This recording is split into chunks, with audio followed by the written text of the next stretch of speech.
Hello friends, this is Poonam and welcome to Subera study points. तो friends, आज हम discuss करेंगे मूलभूत साक्षरता और अंक ज्ञान। तो चलिए फ्रेंड्स, शुरू करते हैं। उससे पहले अगर आप चैनल पर नए हैं तो चैनल को सब्सक्राइब कर लें एंड वीडियो अगर पसंद आती है तो वीडियो को लाइक एंड शेयर करना ना भूलें। और इसका पीडीएफ भी आप लोगों को मिल जाएगा, तो पीडीएफ के लिए आप लोग टेलीग्राम चैनल को ज्वाइन कर सकते हैं। तो चलिए शुरू करते हैं। और सबसे पहले हम समझेंगे मूलभूत साक्षरता और अंक ज्ञान का मतलब क्या होता है। तो मूलभूत साक्षरता की अगर बात करें, यानी कि बच्चों को हमें कुछ बेसिक नॉलेज प्रदान करवाना। बेसिक नॉलेज से मतलब है कि हमें बच्चों को पढ़ना सिखाना है, लिखना सिखाना है। साथ ही अंक ज्ञान से मतलब है कि उन्हें हमें संख्याओं का ज्ञान या फिर जोड़ घटाना आदि चीज़ें सिखा देनी हैं।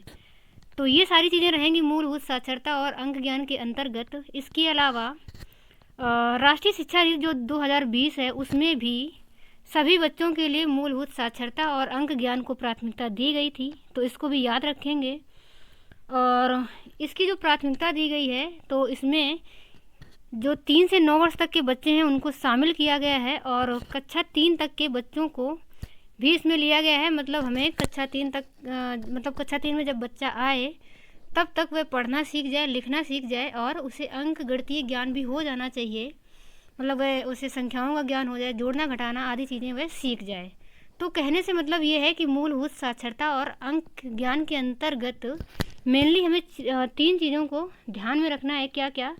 सबसे पहले तो बच्चों को हमें पढ़ना सिखाना है, लिखना भी सिखाना है, और उन्हें अंक गणितीय ज्ञान यानी कि संख्याओं का ज्ञान हमें करवा देना है। तो मुख्यतः ये 3 चीज़ें हैं जो कि हमें याद रखनी है। और अब हम आगे देख लेते हैं कि मूलभूत साक्षरता की आवश्यकता क्या है, मतलब कि क्यों आवश्यक है मूलभूत साक्षरता देना बच्चों को।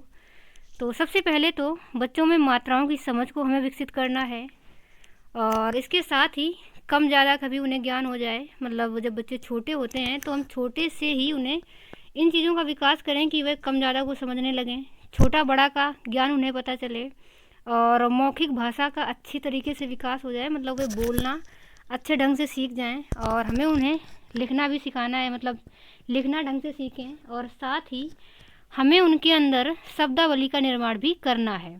तो ये सारी चीज़ें रहेंगी मूलभूत साक्षरता में। और इसके अलावा अंक ज्ञान की भी आवश्यकता क्यों होनी चाहिए, मतलब अंक ज्ञान की आवश्यकता क्यों है। तो बच्चों को संख्याओं का ज्ञान करवाना है हमें, और इसके साथ ही जोड़ना घटाना गुणा आदि चीज़ें भी विकसित करनी है। मतलब बच्चों को जोड़ना आना चाहिए, घटाना और गुणा करना, ये सभी चीज़ें आनी चाहिए। और इसके अलावा गणितीय तकनीकों का विकास करना है, और उनकी सोच को भी तार्किक बनाना है। तो ये सारी चीज़ें मूलभूत साक्षरता और अंक गणितीय मतलब अंक ज्ञान के अंतर्गत सम्मिलित रहेंगी। और उसके आगे हम देख लेते हैं कुछ अन्य महत्वपूर्ण बिंदु भी देख लेते हैं, मतलब और किस लिए आवश्यक है। तो छात्रों के मस्तिष्क का विकास करना है, मतलब हमें छात्रों के मस्तिष्क को भी विकसित करना है। इसके अलावा भविष्य में बेहतर शिक्षा प्राप्त करने के लिए भाषा साक्षरता एवं गणितीय कौशल की एक मजबूत नींव का प्रारंभिक वर्षों में विकास करना। तो कहने से मतलब ऐसे है कि जब बच्चे छोटे होते हैं उसी टाइम यदि उन्हें मजबूत शिक्षा दे दी जाती है, यानी कि बच्चे छोटे से ही पढ़ना सीख जाते हैं, लिखना भी सीख लेते हैं, और उनमें अंक गणितीय ज्ञान भी हो जाता है, तो आगे भविष्य में जब भी वह शिक्षा प्राप्त करते हैं या जो कुछ भी सीखते हैं तो उसको वह बेहतर तरीके से सीखते हैं और आसान ढंग से सीख लेते हैं। क्योंकि जब बच्चा छोटा है तभी से उसने पढ़ना भी सीख लिया है, लिखना भी सीख लिया है, तो आगे जब वह चीज़ों को सीखेगा तो वह खुद से पढ़ कर के भी सीख सकता है। इसके लिए हमें मतलब इस वजह से हमें प्रारंभ में ही बच्चों को ये सारी चीज़ें सिखा देनी है।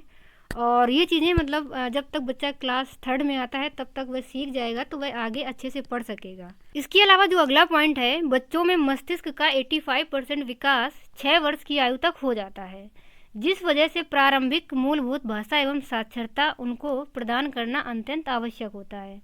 मतलब जो FLN की रिपोर्ट थी उसमें ये बोला गया था कि 6 वर्ष तक बच्चों में मतलब बच्चों का जो मस्तिष्क है वो 85% विकसित हो जाता है। तो इस वजह से यदि इसी टाइम बच्चों को चीज़ें ये सिखा दी जाती हैं तो इस टाइम बच्चे ज़्यादा सीख जाएंगे और आसानी से भी सीख जाएंगे, और इस टाइम सिखाना अत्यंत आवश्यक भी है। उसके अलावा जो FLN वाली रिपोर्ट है इसको जारी किया था economic advisory counselling of prime minister. तो इसको भी याद रखना है कि जो FLN की रिपोर्ट है उसको जारी किसने किया है, और इसका जो हिंदी में नाम रहेगा वो रहेगा प्रधानमंत्री का आर्थिक सलाहकार परिषद। तो इसको याद रखना है। अब हम आगे देख लेते हैं।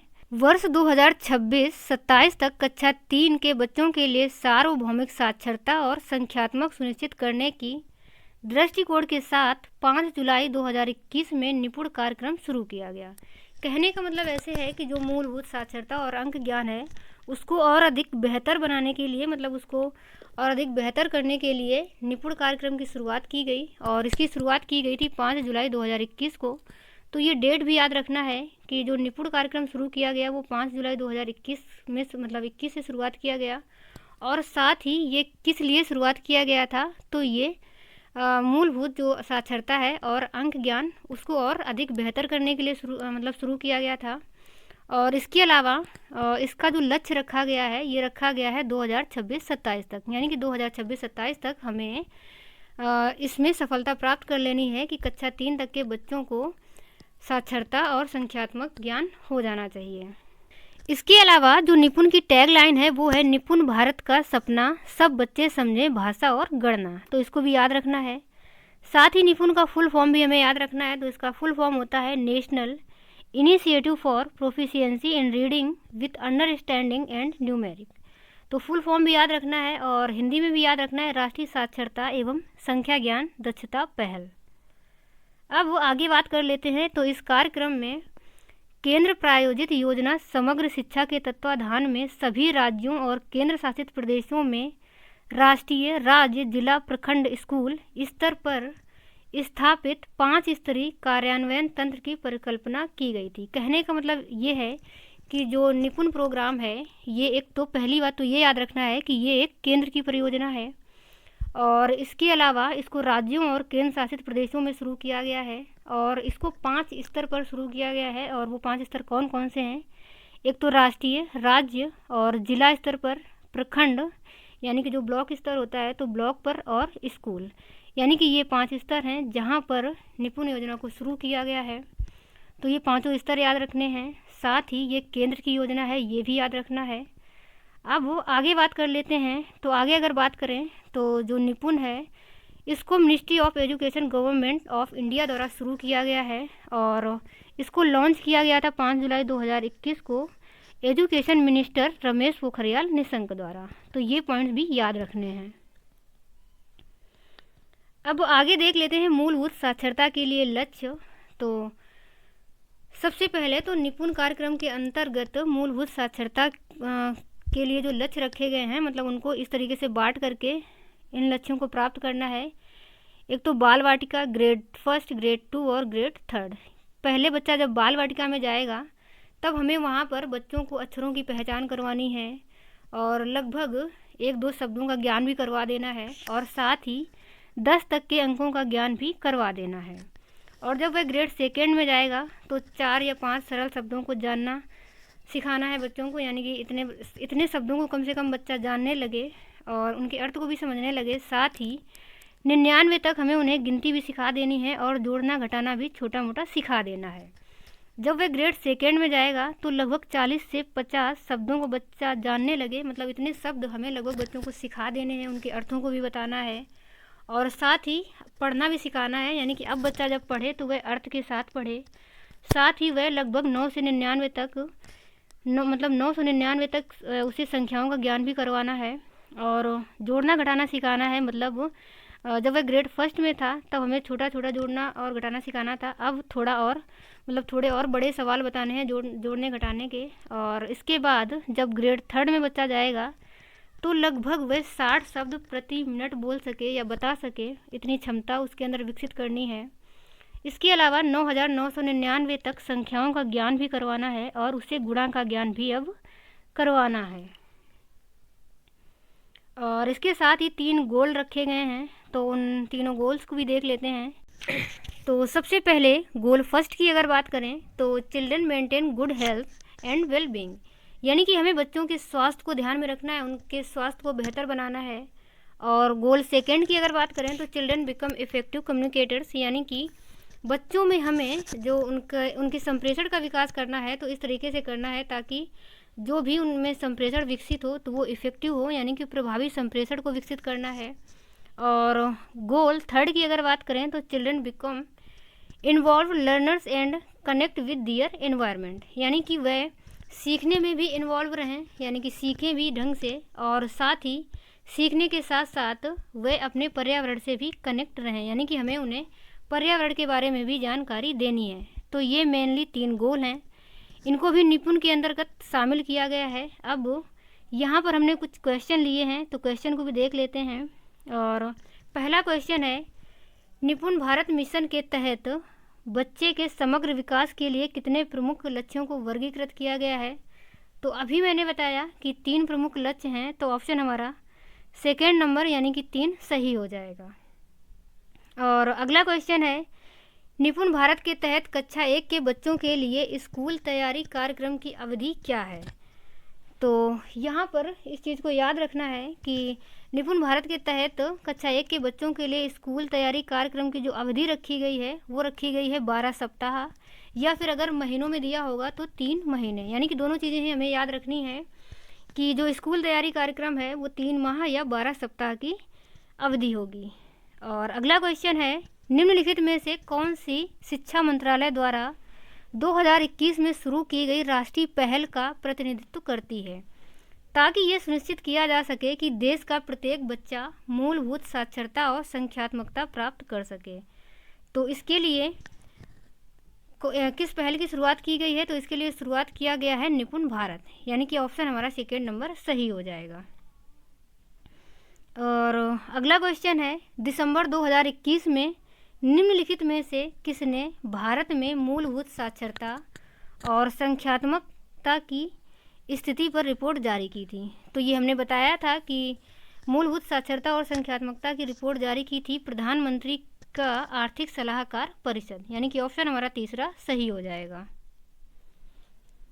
अब आगे बात करें, अगला जो क्वेश्चन है, बच्चों के मूलभूत साक्षरता एवं संख्यात्मकता का ज्ञान प्राप्त करने में माता पिता की क्या भूमिका है?